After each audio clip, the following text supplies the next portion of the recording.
Article 10. Circumstances which exempt from criminal liability. The following are exempt from criminal liability. First paragraph. An imbecile or insane person, unless the person has acted during a lucid interval, when the imbecile or an insane person be committed an act which the law defines as a felony, the court shall order his confinement in one of the hospitals or asylums established for person this afflicted which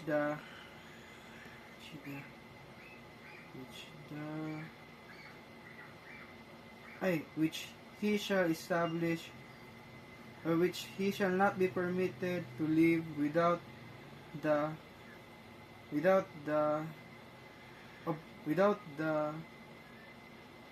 first obtaining the permission of the same court. Second paragraph. A person under 9 or 8 age, a person over 9 years of age, and under 15, unless he has acted with discernment, in which case the minor shall be proceeded against in accordance with the provision of Article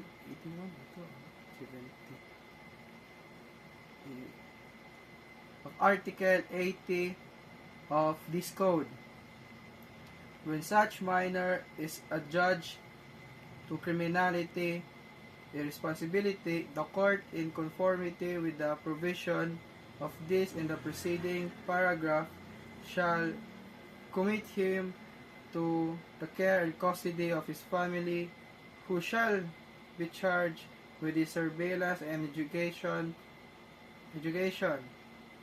Otherwise, he shall be committed to the care of institution or person mentioned in Article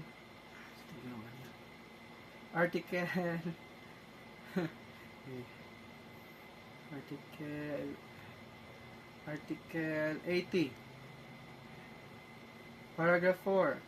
Anyone who, while in performing a lawful act with due care, causes an injury by mere accident without fault or intention of causing it. Article 5.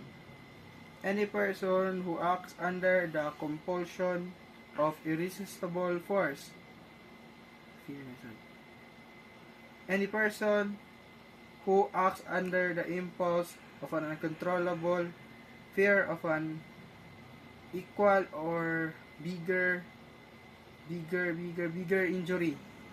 Any person who fails to perform an act required by the law when prevented by some lawful reason or insuperable cause.